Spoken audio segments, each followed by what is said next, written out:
Bien, otro caso de factoreo es la diferencia de cuadrados, ¿sí? Que también es uno de los casos más accesibles, fáciles, rápidos de entender por lo general. El tema no es entender los casos de factoreo por separado, sino cuando después los tenemos que aplicar, reconocerlos, usarlos, mezclarlos, ¿sí? Integrarlos con otras cosas. Ahí es donde empiezan las dificultades. ¿Cuál es mi consejo? Presten mucha atención, por más que les parezcan recontra re fáciles, practíquenlos a conciencia, con responsabilidad, porque después eso va a ser una herramienta fundamental para poder graficar una función polinómica. Y para hacer un montón de otras cosas más a medida que pasen los años y vayan avanzando en conocimientos matemáticos, ¿no?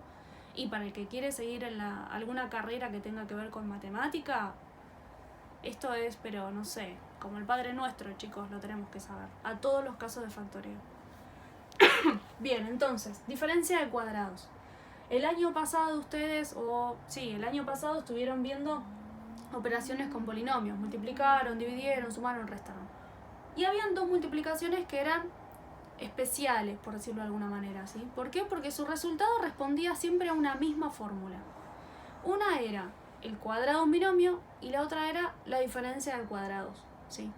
Entonces, por ejemplo, si yo tenía la multiplicación entre estos dos polinomios, entre esos dos binomios, ¿sí? Si yo hacía la distributiva, de acá siempre me iba a quedar esta formulita. A al cuadrado menos b al cuadrado. Siempre. Y esta es una diferencia de cuadrados. Ahora, si yo digo que esto por esto es igual a esto, entonces, cuando yo diga que a al cuadrado menos b al cuadrado y lo quiera escribir de forma factorizada, va a ser lo mismo que escribir esto. Va a ser lo mismo que esa a más b por la a menos b, ¿sí? ¿Se entiende? Entonces, si yo tengo este polinomio, su forma factorizada va a ser esta que está acá, ¿sí? Por ejemplo, vamos a un ejemplo, porque así en letras quizás es medio difícil poder darse cuenta. Por ejemplo, yo tengo, no sé, x cuadrado menos 9, ¿sí? Para que esto yo lo pueda factorizar de esta forma, tiene que ser una diferencia de cuadrados. Diferencia de cuadrados. Tengo que tener una resta y los dos términos los tengo que poder expresar como algo elevado al cuadrado, ¿sí? Entonces, por ejemplo, x cuadrado menos 9. ¿Hay una resta? Sí. ¿Son dos términos? Sí. Lo único que me falta saber para que cumpla con esto y para que yo pueda usar estas fórmulas que están acá es que a esto lo puedo expresar como algo elevado al cuadrado y a esto como algo elevado al cuadrado. Puedo pensar o puedo hacer cuenta. Yo lo voy a hacer pensando. Por ejemplo, x al cuadrado. ¿Qué cosa elevado al cuadrado me va a dar x al cuadrado? Y la x. Entonces, esto es lo mismo que escribir x elevado al cuadrado, ¿sí? Y en este término, lo que tengo que pensar es, ¿qué número elevado al cuadrado me va a dar 9? ¿Sí? ¿Qué número elevado al cuadrado me va a dar 9? El 3. Lo escribo, ¿sí? Siempre me quedo con el positivo. Y en el medio me queda la resta. ¿Se entiende? Entonces, lo que me está quedando acá es x elevado al cuadrado, x cuadrado, menos 3 elevado al cuadrado, 9. ¿Ves que cumple con esta forma? Mi forma es a elevado al cuadrado menos b elevado al cuadrado. Igual. Si yo tengo esto, lo puedo escribir así. A más b por a menos b. ¿Quién sería mi a acá? La x. O sea que acá vendría la x. ¿Quién sería mi b? El 3. O sea que acá vendría el 3. Por, ¿quién es mi a? Dijimos que la x. ¿Quién es mi b? Dijimos que el 3. Pero acá, resta. ¿Se terminó? Entonces, si yo tengo este polinomio y sé que lo puedo expresar de esta forma, entonces su forma factorizada va a ser esta que está acá. Esta que está acá, ¿sí?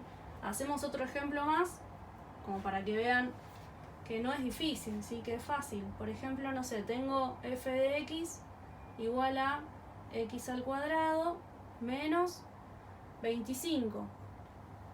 Para el que todavía no se da cuenta quién es a y quién es b, puedo hacer lo siguiente. A va a ser igual a la raíz cuadrada de x cuadrado.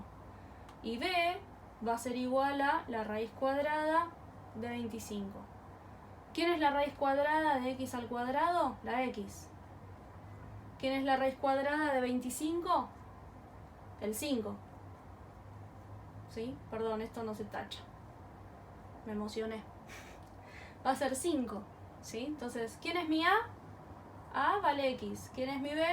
B vale 5. Listo.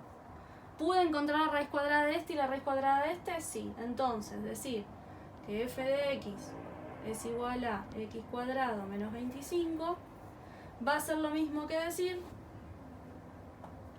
y acá me está faltando espacio en el pizarrón. ¡Ay, qué horror! Bueno, ustedes me entendieron. X más 5 por x menos 5.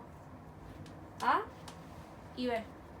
Esto es a al cuadrado menos b al cuadrado igual a más b por a menos b. Se multiplican, en un paréntesis se suman, en el otro paréntesis se restan.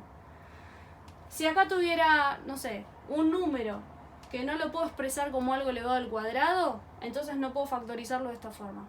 Si acá en vez de haber un menos tuviese un más, tampoco lo voy a estar pudiendo expresar de esta forma, ¿sí? Tiene que cumplir con esta forma.